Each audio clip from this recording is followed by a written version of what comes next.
Nas últimas décadas, o PIB por capita da Índia tem se multiplicado e crescido exponencialmente. Com seus 3 milhões de metros quadrados, a Índia tem uma população de mais de 1,4 bilhões de pessoas, o que equivale a quase 18% da população mundial. Hoje, a Índia é uma das 10 maiores economias do mundo e é muito forte em vários setores. A Índia faz parte dos maiores produtores agrícolas do mundo.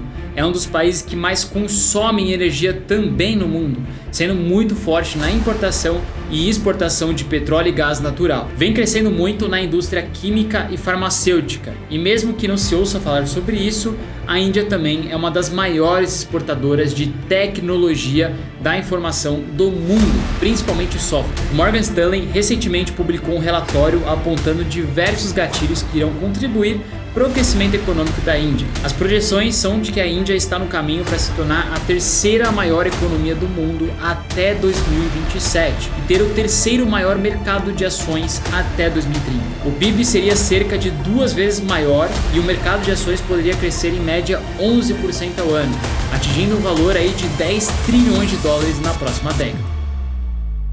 Nesse vídeo eu vou te trazer algumas previsões e principalmente curiosidades sobre a economia da Índia, o porquê eles podem se tornar a primeira do mundo, realmente passando aí Estados Unidos ou China. Qual que é essa diferença entre eles, o que eles têm de bom, de ruim e principalmente como você faz para também investir na China, quais são as melhores metodologias no meu ver. E antes de a gente começar, e como eu sempre lembro para vocês, se inscrevam no primeiro link aqui embaixo na minha newsletter gratuita. Você vai receber toda segunda-feira uma newsletter no seu e-mail com várias notícias, várias coisas que estão acontecendo no exterior, principalmente na parte de investimento, ações para você estudar e tudo mais. Cara, nem sei como isso está gratuito, então aproveita aqui embaixo e receba toda semana.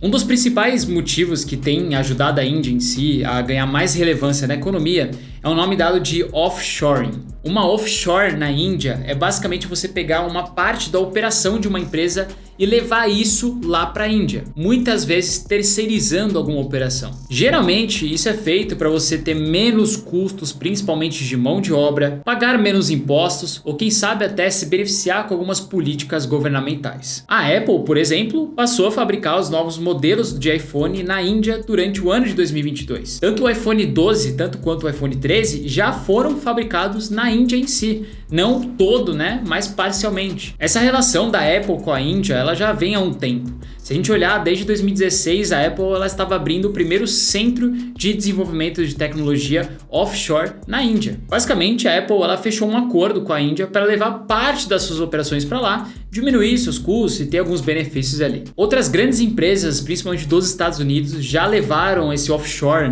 para a Índia em si, parte das suas operações, como a Microsoft, a própria Google, IBM, American Express, várias outras que a gente poderia citar. Geralmente, os serviços mais procurados lá na Índia, quando você tem essa terceirização, é a parte de tecnologia, principalmente o desenvolvimento de sistemas inteligentes. E logicamente que isso tem beneficiado muito o crescimento do país como um todo, da Índia em si, todo esse movimento de empresas indo para lá. Outro benefício muito forte que faz a Índia crescer e ser vista como um país muito bem tecnológico foi o incentivo nessa área que eles tiveram por lá. Desde 1990, o país ele chegou a implementar algumas políticas de programa de educação em computação para jovens. Olha que doideira, imagina se isso acontecesse aqui no Brasil, ia ser muito bom pra gente. 10 anos depois desse incentivo contínuo lá na Índia, se a gente pegar ali de 1990 a 2000, a receita anual da indústria de TI ela havia chegado a 5 bi de dólar, ou seja, 50 vezes mais do que os anos do início de 1990. Em meados de 2012, esse setor, por exemplo, chegou a bater 8% do PIB.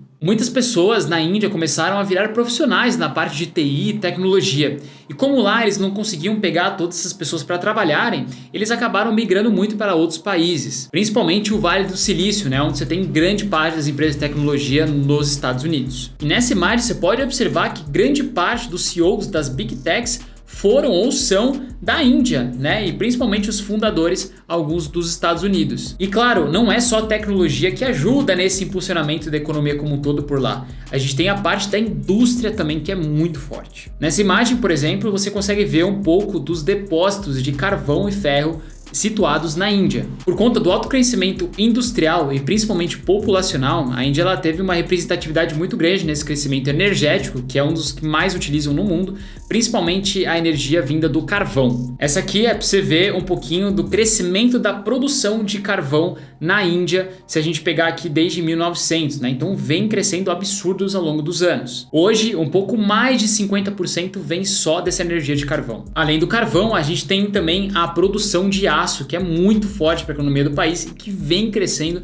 também ao longo dos anos. Se você pegar dos anos 2000 para cá, basicamente eles dobraram a produção e que você pode ver que boa parte é utilizada por eles mesmos. Ou seja, houve uma necessidade interna da própria China em buscar essas soluções de energias ali produzidas no próprio país para conseguir disponibilizar isso para a população. A indústria farmacêutica também é muito representativa para a Índia. Vocês podem ver aqui o crescimento também que ele vem sendo bem árduo ao longo dos anos. Se você pegar aqui em 10 anos, as vendas totais nesse tipo de setor farmacêutico cresceu mais de 350%. E só para curiosidade de vocês, a Índia ela fornece 50% da demanda de genéricos da África, 40% da demanda dos Estados Unidos e 20% de todos os medicamentos do Reino Unido. Cada vez mais as indústrias elas estão se tornando fortes na Índia. De 2010 para 2020, o número de fábricas cresceu 55%, saindo de mais ou menos 159 milhões para 246 milhões.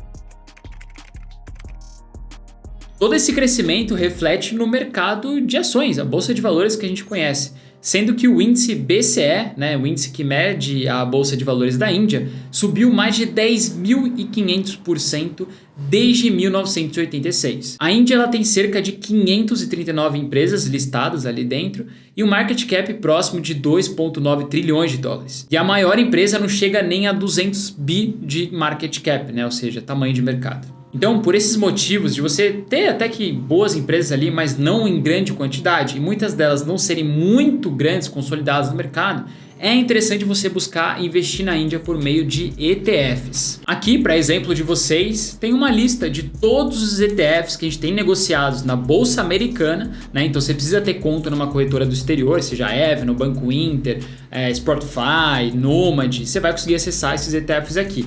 E todos eles relacionados à economia da Índia, com alguns diferenciais ali, disposições, etc. Mas todos eles você pode comprar, eventualmente olhar, né, pesquisar e vai ter alguma relação com a Índia em si. Esse ETF da Índia, por exemplo, o INDY, né, INDY, ele pega as 50 maiores empresas da Índia e coloca tudo num único ETF. Você pode ver que ao longo do tempo veio crescendo, né? Desde 2014 até o momento já subiu aí quase 90%. Um outro ETF também muito conhecido é o INDA, um dos maiores assim em questão de dinheiro alocado em si. Vocês podem ver um pouquinho do gráfico dele. E ele basicamente vai pegar aí 100 empresas da Índia em si com maior capitalização de mercado ali, ou seja, as maiores também. Então é um pouquinho mais de diversificação do INDY que eu mostrei para vocês. Um outro ETF da Índia também que é interessante para estudo é esse aqui que pega mais de 240 empresas small caps, ou seja, empresas pequenininhas e com alto potencial de retorno, mas também o risco ele vem junto, né? Então, esse é um ETF que, por exemplo, desde 2012 até o momento já valorizou mais de 100%. Com todo esse crescimento da indústria, surgiram diversas pesquisas que apontam um contínuo crescimento do país. A maioria das projeções relatam o crescimento do PIB na faixa de 6,5% no ano fiscal de 2023 a 2024. As principais economias do mundo passarão por uma recessão em 2023. Os Estados Unidos e o bloco da União Europeia são os principais. E essa desaceleração econômica traz diversas consequências. Segundo o Fundo Monetário Internacional, o FMI, o crescimento do mundo deve ser de apenas 2,9% em 2023. E totalmente ao contrário do que o mercado está indo em 2023, com uma possível recessão, etc., a gente tem aqui o caso da Índia crescendo, consumindo, criando indústrias e seu mercado se valorizando cada vez mais. Além disso, a Índia também possui uma das populações mais jovens do mundo, o que também é um gatilho para o aumento da produção e principalmente inovação tecnológica. Só para vocês terem ideia, a população da Índia tem ali uma média de idade de 28 anos. A pirâmide etária da Índia também é bem mais organizada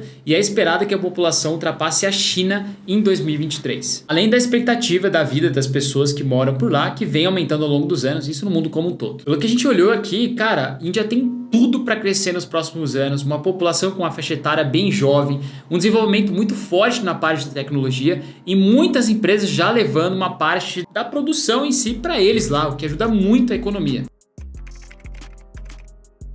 Talvez durante esse vídeo você tenha pensado, pô Léo, será então que vale a pena por conta de uma recessão nos Estados Unidos eu tirar tudo de lá em dólar e colocar tudo na Índia? Não, tá? Isso não faz sentido. Hoje, Estados Unidos é a maior economia do mundo e maior mercado de ações também do mundo. Você pode ver que Estados Unidos é representativo em economia como um todo, quase 30% globalmente, né? E China com 18%. Só para vocês terem ideia, a Apple hoje ela quase vale o mercado inteiro da Índia na bolsa de valores. Se você juntar, por exemplo, Microsoft, Google e Amazon, mais do que dobra o mercado de ações da Índia como um todo. E a gente sabe que essa recessão nos Estados Unidos é temporária, as coisas vão voltar ao normal, as empresas elas são muito grandes lá. E você pode perceber que a produção, quando é terceirizada, vem de empresas dos Estados Unidos, mandando para outros países mais subdesenvolvidos ou com uma mão de obra mais barata. Então tem que ter ainda um capital sim muito forte na bolsa americana, nos Estados Unidos como um todo, que ali é onde gira o dinheiro. E eventualmente ali ter uma disposição em ETFs ou alguma coisa nesse sentido na parte de Índia. Então só para vocês entenderem aqui qual que é a minha situação final sobre isso tudo, no meu ver, a Índia tem tudo para crescer, é um país pouco olhado. Com essa cisão aí que a gente está tendo entre China e Estados Unidos, com certeza Estados Unidos vai priorizar a produção interna e principalmente outros países fora a China, né? Então Índia seria o próximo com certeza. Mão de obra barata, dá para você colocar ali fácil as empresas, tem uma questão tributária interessante. Então para você como investidor pode fazer sentido você ter uma exposição por lá. Eu ainda não tenho, até por isso que eu fiz esse vídeo aqui para eu buscar um pouco mais e me interessar. E que faria muito mais sentido você se expor por lá por meio de ETFs e não fazer o famoso stock pick, né? Que é escolher uma ação ou outra lá porque talvez o risco seja muito maior e análise e tal, então não vale muito a pena. E é bom você saber também que 100% desse vídeo está sendo baseado em estudos. Pode ser que nem tudo isso venha a acontecer. Então é muito bom também ficar de olho sabendo desse risco. Agora eu quero saber, você tem algum tipo de investimento na Índia? Você acredita que a Índia vai crescer nos próximos anos? Qual que é a sua visão? Comenta aqui embaixo que eu quero dar uma lida em todos os comentários. Não esqueça também de deixar sua curtida aqui embaixo e se inscrever na nossa newsletter gratuita que a gente envia toda semana. A gente se vê no próximo vídeo. Valeu, até mais!